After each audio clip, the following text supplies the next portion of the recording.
ಎಲ್ಲರಿಗೂ ನಮಸ್ತೆ. Welcome to the session. Friends, ಇವತ್ತಿನ ಈ ಒಂದು ಸೆಷನ್ನಲ್ಲಿ ಪ್ರಚಲಿತ ಘಟನೆಗಳ ಬಗ್ಗೆ ಅಭ್ಯಾಸ ಮಾಡೋಣ. ಏಷ್ಯನ್ ಮಹಿಳೆಯರ ಕಬಡ್ಡಿ ಚಾಂಪಿಯನ್ಶಿಪ್ನಲ್ಲಿ ಗೆದ್ದ ಭಾರತ ಯಾವ ತಂಡವನ್ನ ಸೋಲಿಸಿತು? ಅಂದ್ರೆ ರನ್ನರ್ ಅಪ್ ಆದಂತಹ ತಂಡ ಯಾವ ತಂಡವನ್ನ ಸೋಲಿಸೋದ್ರ ಮೂಲಕ ಭಾರತ ಗೆದ್ದಿತು ಅಂತ question. Iraq, Iran, New Zealand, Australia. Answer Iran. ಇದು ರನ್ನರ್ ಅಪ್ ಆದಂತಹ ತಂಡ. ಗೆದ್ದ ತಂಡ ಭಾರತ. ಏಷ್ಯನ್ ಮಹಿಳೆಯರ ಕಬಡ್ಡಿ ಚಾಂಪಿಯನ್ಶಿಪ್ನಲ್ಲಿ ಗೆದ್ದ ತಂಡ ಭಾರತ. ಫ್ರೆಂಡ್ಸ್, ಇದು ಎಷ್ಟನೇ ಆವೃತ್ತಿ ಆಗಿತ್ತು ಅಂದ್ರೆ 6ನೇ ಆವೃತ್ತಿಯಾಗಿತ್ತು. ಈ ಒಂದು ಚಾಂಪಿಯನ್ಶಿಪ್ ಪ್ರಶಸ್ತಿಯನ್ನ ಭಾರತ ಎಷ್ಟು ಬಾರಿ ಗೆದ್ದಿದೆ ಅಂದ್ರೆ 5 ಬಾರಿ. ಇದು ಮೊದಲ ಸಲ ನಡೆದಿದ್ದು 2005ರಲ್ಲಿ. ಮೊದಲ ಬಾರಿಗೆ 2005ರಲ್ಲಿ ಏಷ್ಯನ್ ಮಹಿಳೆಯರ ಕಬಡ್ಡಿ ಚಾಂಪಿಯನ್ಶಿಪ್ ನಡೆದಿತ್ತು. ಪ್ರಿಜ್ಕರ್ ಪ್ರಶಸ್ತಿಯನ್ನ ಯಾವ ಕ್ಷೇತ್ರಕ್ಕೆ ನೀಡಲಾಗುತ್ತದೆ? ಆಪ್ಷನ್ಸ್: ಕ್ರೀಡೆ, ಸಾಹಿತ್ಯ, ಕಲೆ, ವಾಸ್ತುಶಿಲ್ಪ. ಆನ್ಸರ್ ವಾಸ್ತುಶಿಲ್ಪ. ಪ್ರಿಜ್ಕರ್ ಪ್ರಶಸ್ತಿಯನ್ನ ವಾಸ್ತುಶಿಲ್ಪ ಕ್ಷೇತ್ರಕ್ಕೆ ನೀಡಲಾಗುತ್ತೆ. ಈ ವರ್ಷದ ಪ್ರಿಜ್ಕರ್ ಪ್ರಶಸ್ತಿಯನ್ನ ಯಾರಿಗೆ ನೀಡಲಾಗಿದೆ ಅಂದ್ರೆ ಚೀನಾ ದೇಶದ ಲಿಯು ಜಿಯಾಕುನ್ ಅವರಿಗೆ. ಲಿಯು ಜಿಯಾಕುನ್ ಅವರು 2025ರ ಪ್ರಿಜ್ಕರ್ ಪ್ರಶಸ್ತಿಯನ್ನ ಪಡೆದಿದ್ದಾರೆ. ಈ ಪ್ರಶಸ್ತಿ ಸ್ಥಾಪನೆಯಾದಂತಹ ಅಥವಾ ಪ್ರಾರಂಭವಾದಂತಹ ವರ್ಷ ಅಂದ್ರೆ 1979. ಈ ಪ್ರಶಸ್ತಿಯನ್ನ 1979ರಲ್ಲಿ ಪ್ರಾರಂಭಿಸಲಾಗಿದೆ. ಪ್ರತಿ ವರ್ಷ ಈ ಒಂದು ಪ್ರಶಸ್ತಿಯನ್ನ ನೀಡ್ತಾ ಇದ್ದಾರೆ. ಇದನ್ನ ವಾಸ್ತುಶಿಲ್ಪದ ನೊಬೆಲ್ ಅಂತ ಕರೀತಾರೆ. ಪ್ರಿಜ್ಕರ್ ಪ್ರಶಸ್ತಿಯನ್ನ ವಾಸ್ತುಶಿಲ್ಪದ ನೊಬೆಲ್ ಅಂತ ಕರೀತಾರೆ. ಈ ಪ್ರಶಸ್ತಿಯನ್ನ ಪಡೆದಂತಹ ಏಕೈಕ ಭಾರತೀಯ ಅಂದ್ರೆ ಬಾಲಕೃಷ್ಣ ದೋಶಿ ಅವರು ಏಕೈಕ ಭಾರತೀಯ. ಈ ಒಂದು ಪ್ರಶಸ್ತಿಯನ್ನ ಪಡೆದಂತಹ ಏಕೈಕ ಭಾರತೀಯ ಅಂದ್ರೆ ಬಾಲಕೃಷ್ಣ ದೋಶಿ. 2018ರಲ್ಲಿ ಕೊಡಲಾಗಿದೆ. ಈ ವರ್ಷದ ಪ್ರಿಜ್ಕರ್ ಪ್ರಶಸ್ತಿಯನ್ನ ಚೀನಾ ದೇಶದ ಲಿಯು ಜಿಯಾಕುನ್ ಅವರು ಪಡೆದಿದ್ದಾರೆ. ಕೆನಡಾ ದೇಶದ ನೂತನ ಪ್ರಧಾನಿಯಾಗಿ ಯಾರು ಆಯ್ಕೆಯಾಗಿದ್ದಾರೆ? Mark Carney, Justin Trudeau, Paul Martin, Stephen Harper. Answer Mark Carney. ಇವರು ಯಾವ ಪಕ್ಷದಿಂದ ಆಯ್ಕೆಯಾಗಿದ್ದಾರೆ ಅಂದ್ರೆ ಲಿಬರಲ್ ಪಕ್ಷದಿಂದ ಆಯ್ಕೆಯಾಗಿದ್ದಾರೆ. ಇವರಿಗೂ ಈ ಹಿಂದೆ ಇದ್ದಂತಹ ಪ್ರಧಾನಿ ಯಾರೆಂದ್ರೆ ಜಸ್ಟಿನ್ ಟ್ರೂಡೋ ಅವರು. ಇವರು ರಾಜೀನಾಮೆ ಕೊಟ್ಟ ನಂತರ ಮಾರ್ಕ್ ಕಾರ್ನಿ ಅವರು ಲಿಬರಲ್ ಪಕ್ಷದಿಂದ ಆಯ್ಕೆಯಾಗಿದ್ದಾರೆ. ಫ್ರೆಂಡ್ಸ್, ಕೆನಡಾ ದೇಶದ ರಾಜಧಾನಿ ಯಾವುದಂದ್ರೆ ಒಟಾವಾ. ಸ್ವಲ್ಪ ಜಿಕೆ ರಿಲೇಟೆಡ್ ಆಗಿಯೂ ತಿಳ್ಕೊಂಡಿರ್ಬೇಕಾಗುತ್ತೆ. ಕೆನಡಾ ದೇಶದ ರಾಜಧಾನಿ ಒಟಾವಾ. ಇಲ್ಲಿ ಹರಿಯುವಂತ ಅತಿ ಉದ್ದವಾದ ನದಿ ಯಾವುದೆಂದ್ರೆ ಮೆಕೆಂಜಿ ನದಿ. ಹಾಗೆ ಇಲ್ಲಿರುವಂತ ಅತಿ ಎತ್ತರವಾದ ಪರ್ವತ ಯಾವುದೆಂದ್ರೆ ಮೌಂಟ್ ಲೋಗನ್. ಕೆನಡಾ ದೇಶದಲ್ಲಿರುವಂತ ಅತಿ ಎತ್ತರವಾದ ಪರ್ವತ. ವನವಾಟು ದ್ವೀಪ ಸಮೂಹ ಯಾವ ಸಾಗರದಲ್ಲಿದೆ? ಆಪ್ಷನ್ಸ್: ಹಿಂದೂ ಮಹಾಸಾಗರ, ಪೆಸಿಫಿಕ್ ಸಾಗರ, ಅಟ್ಲಾಂಟಿಕ್ ಸಾಗರ, ಆರ್ಕ್ಟಿಕ್ ಸಾಗರ. ಆನ್ಸರ್ ಪೆಸಿಫಿಕ್ ಸಾಗರ. ಇದೊಂದು ದ್ವೀಪ ರಾಷ್ಟ್ರ. ವನವಾಟು ಅನ್ನೋದು ಒಂದು ದ್ವೀಪ ರಾಷ್ಟ್ರ. ಇತ್ತೀಚೆಗೆ ಈ ರಾಷ್ಟ್ರದ ಪೌರತ್ವವನ್ನ ಮಾಜಿ IPL ಅಧ್ಯಕ್ಷರಾದಂತಹ ಲಲಿತ್ ಮೋದಿ ಅವರು ಪಡೆದುಕೊಂಡಿದ್ದಾರೆ. ಇದು ಯಾವ ರಾಷ್ಟ್ರಗಳ ಮಧ್ಯೆ ಕಂಡುಬರುತ್ತೆ ಅಂದ್ರೆ ಆಸ್ಟ್ರೇಲಿಯಾ ಮತ್ತೆ ಫಿಜಿ ರಾಷ್ಟ್ರಗಳ ಮಧ್ಯೆ ಕಂಡುಬರುತ್ತೆ. ಈ ರಾಷ್ಟ್ರದ ಪಾಸ್ಪೋರ್ಟ್ ಹೆನ್ಲೆ ಪಾಸ್ಪೋರ್ಟ್ ಸೂಚ್ಯಂಕದಲ್ಲಿ ಈ ರಾಷ್ಟ್ರದ ಪಾಸ್ಪೋರ್ಟ್ ಎಷ್ಟನೇ ಸ್ಥಾನವನ್ನ ಪಡೆದಿದೆ ಅಂದ್ರೆ 51ನೇ ಸ್ಥಾನವನ್ನ ಪಾಸ್ಪೋರ್ಟ್ ಸೂಚ್ಯಂಕದಲ್ಲಿ ವನವಾಟು ದೇಶ ಪಡೆದುಕೊಂಡಿದೆ.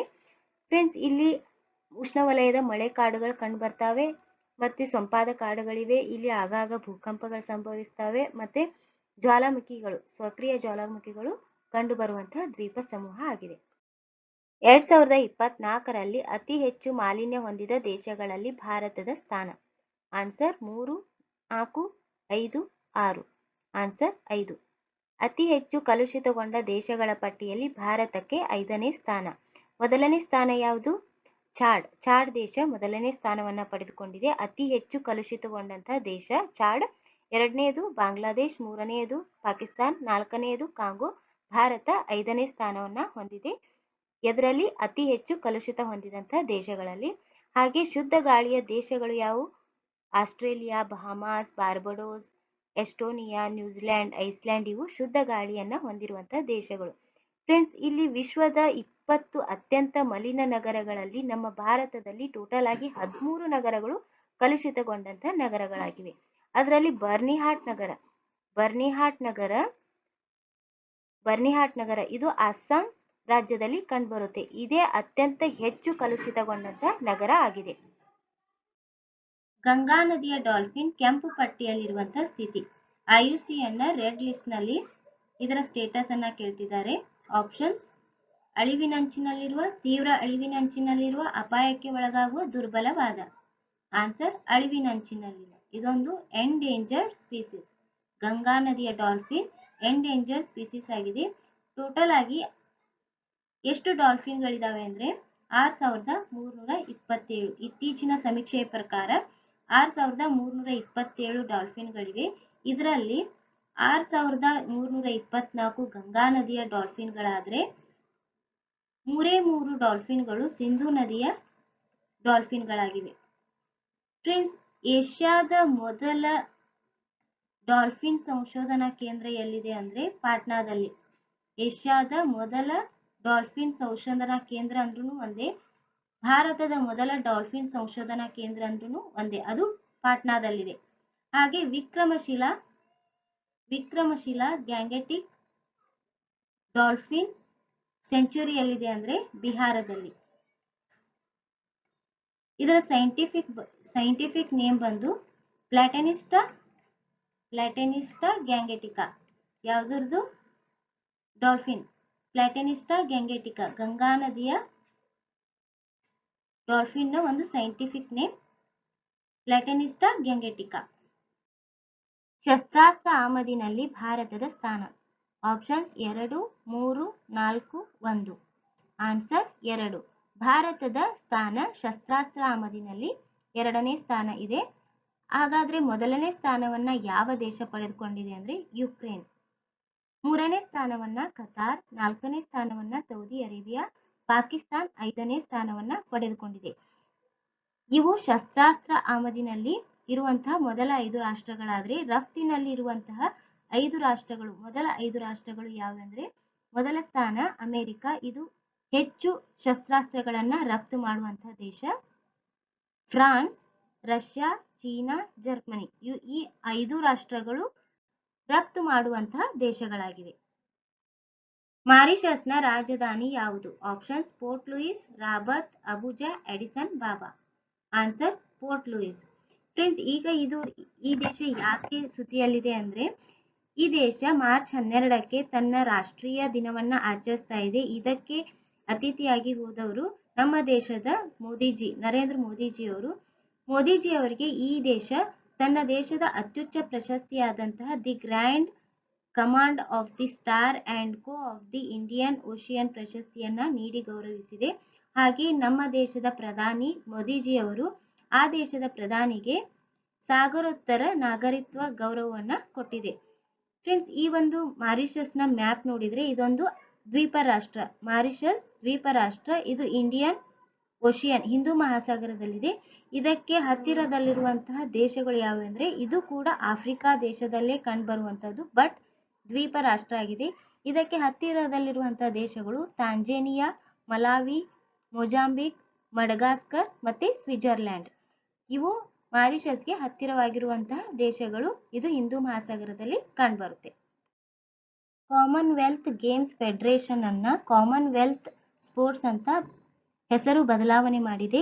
ಇದನ್ನ 2025ರ ಕಾಮನ್ವೆಲ್ತ್ ದಿನದಿಂದ ಕಾಮನ್ವೆಲ್ತ್ ಗೇಮ್ಸ್ ಫೆಡರೇಷನ್ ಅನ್ನ ಕಾಮನ್ವೆಲ್ತ್ ಕ್ರೀಡೆ ಎಂದು ಕರೆಯಲಾಗುವುದು ಅಂತ ಕಾಮನ್ವೆಲ್ತ್ ಕ್ರೀಡಾಕೂಟ ಮತ್ತು ಕಾಮನ್ವೆಲ್ತ್ ಯೂತ್ ಗೇಮ್ಸ್ನ ಆಡಳಿತ ಮಂಡಳಿ ಮಾಧ್ಯಮ ತಿಳಿಸಿದೆ. ಫ್ರೆಂಡ್ಸ್, ಈ ಒಂದು ಸಂಸ್ಥೆ ಯಾವಾಗ ಸ್ಥಾಪನೆಯಾಗಿದೆ ಅಂದ್ರೆ 1932ರಲ್ಲಿ ಕಾಮನ್ವೆಲ್ತ್ ಗೇಮ್ಸ್ ಫೆಡರೇಷನ್. ಇದರ ಪ್ರಧಾನ ಕಚೇರಿ ಲಂಡನ್ನಲ್ಲಿದೆ. ಇದು ಕಾಮನ್ವೆಲ್ತ್ ಕ್ರೀಡಾಕೂಟಗಳು, ಯುವ ಕ್ರೀಡಾಕೂಟಗಳನ್ನ ಆಯೋಜನೆ ಮಾಡುವಂತಹ ಸಂಸ್ಥೆ. ಲೂನಾ ಟ್ರಯಲ್ ಬ್ಲೇರ್ ಉಪಗ್ರಹವನ್ನ ಯಾವ ರಾಕೆಟ್ ಮೂಲಕ ಇತ್ತೀಚೆಗೆ ಉಡಾಯಿಸಲಾಯಿತು? Options: Falcon 9, Falcon heavy, Atlas 5, Starship. Answer: Falcon 9 rocket. ಇದು ಸ್ಪೇಸ್ ಎಕ್ಸ್ ಕಂಪನಿಯವರ ಒಂದು ರಾಕೆಟ್ ಫಾಲ್ಕನ್ 9. ಈ ಒಂದು ರಾಕೆಟ್ ಮೂಲಕ ಲೂನಾ ಟ್ರಯಲ್ ಬ್ಲೇರ್ ಉಪಗ್ರಹವನ್ನ ನಾಸಾದವರು ಕೆನಡಿಯನ್ ಸ್ಪೇಸ್ ಸ್ಟೇಷನ್ದಿಂದ, ಯಾವ ಸ್ಪೇಸ್ ಸ್ಟೇಷನ್? ಕೆನಡಿಯನ್ ಸ್ಪೇಸ್ ಸ್ಟೇಷನ್ದಿಂದ ಉಡಾವಣೆ ಮಾಡಿದರು. ಫ್ರೆಂಡ್ಸ್, ಇದರ ಉದ್ದೇಶ ಏನಪ್ಪಾ ಅಂದರೆ ಚಂದ್ರನಲ್ಲಿರುವಂತಹ ನೀರನ್ನು ಕಂಡುಹಿಡಿಯುವುದು. ಚಂದ್ರನಲ್ಲಿ ನೀರು ಇದೆಯೋ ಇಲ್ಲವೋ ಅಂತ ಪತ್ತೆ ಹಚ್ಚುವುದು ಇದರ ಉದ್ದೇಶ ಆಗಿದೆ. ಮೌಂಟ್ ಫೆಂಟೆಲ್ ಇದೊಂದು ಏನು? ಆಪ್ಷನ್ಸ್: ಪರ್ವತ, ಜ್ವಾಲಾಮುಖಿ, ಶೀತಮಾರುತ, ಭೂಕಂಪ. ಆನ್ಸರ್: ಜ್ವಾಲಾಮುಖಿ. ಮೌಂಟ್ ಫೆಂಟೆಲ್ ಇದೊಂದು ಜ್ವಾಲಾಮುಖಿ. ಉತ್ತರ ಇಥಿಯೋಪಿಯಾದಲ್ಲಿ ಈ ಜ್ವಾಲಾಮುಖಿ ಉಂಟಾಗಿದೆ. ಗಿರ್ ವನ್ಯಜೀವಿ ಅಭಯಾರಣ್ಯ ಇರುವುದು ಎಲ್ಲಿ? ಆಪ್ಷನ್ಸ್: ಮಹಾರಾಷ್ಟ್ರ, ಗುಜರಾತ್, ಮಧ್ಯಪ್ರದೇಶ್, ಉತ್ತರ ಪ್ರದೇಶ್.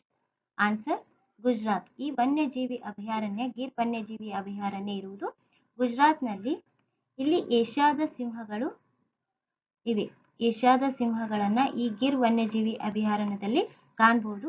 ಈ ಏಷ್ಯಾದ ಸಿಂಹಗಳು ಆಫ್ರಿಕಾದ ಸಿಂಹಗಳಿಗಿಂತ ಚಿಕ್ಕದಾಗಿರ್ತವೆ. ವಿಶ್ವ ವನ್ಯಜೀವಿ ದಿನವನ್ನ ಯಾವಾಗ ಆಚರಿಸಲಾಗುತ್ತೆ? Options: March 4, March 3, May 22, May 3. Answer: March 3. ಈ ಮಾರ್ಚ್ 3ರಂದು ವಿಶ್ವ ವನ್ಯಜೀವಿ ದಿನವನ್ನ ಆಚರಿಸಲಾಗುತ್ತೆ. ಈ ವರ್ಷದ ಥೀಮ್ ಏನಾಗಿತ್ತು ಅಂದ್ರೆ 2025ರ theme wild life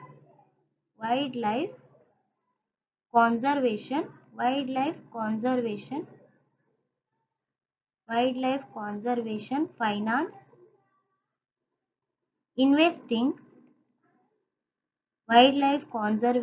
finance, investing ಇನ್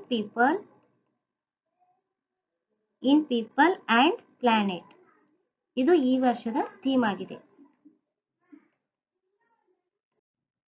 ಅಮೆರಿಕಾದ ರಾಷ್ಟ್ರಭಾಷೆ ಯಾವುದು? Option: Spanish, French, English, Portuguese. Answer: English. ಇಲ್ಲಿವರೆಗೆ ಅಮೆರಿಕಾದಲ್ಲಿ ಯಾವುದೇ ರೀತಿಯ ರಾಷ್ಟ್ರಭಾಷೆ ಇರಲಿಲ್ಲ. ಡೊನಾಲ್ಡ್ ಟ್ರಂಪ್ ಅವರು ಈಗ ಇಂಗ್ಲಿಷ್ ಭಾಷೆಯನ್ನ ಅಮೆರಿಕಾದ ರಾಷ್ಟ್ರಭಾಷೆಯನ್ನಾಗಿ ಮಾಡಿದ್ದಾರೆ. ಶಿಕ್ಷಾ ಸಂಜೀವಿನಿ ಭೀಮಾ ಯೋಜನೆ ಪ್ರಾರಂಭಿಸಿದ ರಾಜ್ಯ ಯಾವುದು?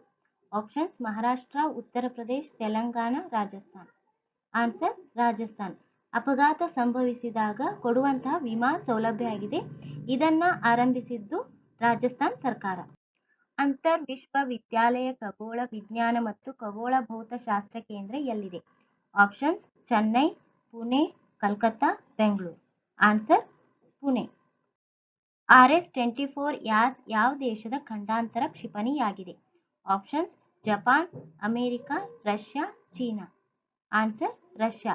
RS-24 ಯಾಸ್ ಎಂಬುದು ರಷ್ಯಾ ದೇಶದ ಖಂಡಾಂತರ ಕ್ಷಿಪಣಿಯಾಗಿದೆ. ಕನ್ಸರ್ ವ್ಯಾಯಾಮ ಯಾವ ದೇಶಗಳ ಮಧ್ಯೆ ನಡೆಯುತ್ತೆ? Options: Bharat Kazakhstan, Bharat Kyrgyzstan, Bharat Saudi Arabia, Bharat UAE. Answer: Bharat Kyrgyzstan. ಈ ಕನ್ಸರ್ ವ್ಯಾಯಾಮ ಭಾರತ ಕಿರ್ಗಿಸ್ತಾನ್ ನಡುವೆ ನಡೆಯುತ್ತೆ. ಇದು 2011ರಲ್ಲಿ ಪ್ರಾರಂಭವಾದಂತಹ ವ್ಯಾಯಾಮ. ಫ್ರೆಂಡ್ಸ್, ಈ ಒಂದು ವ್ಯಾಯಾಮ 12ನೇ ಆವೃತ್ತಿಯಾಗಿದೆ. ಈ ವರ್ಷದ ಕನ್ಸರ್ ವ್ಯಾಯಾಮ 12ನೇ ಆವೃತ್ತಿಯಾಗಿದ್ದು ಇದು ಮಾರ್ಚ್ 10ರಿಂದ ಮಾರ್ಚ್ 23ರ ತನಕ ಕಿರ್ಗಿಸ್ತಾನದಲ್ಲಿ ನಡೆಯುತ್ತಿದೆ.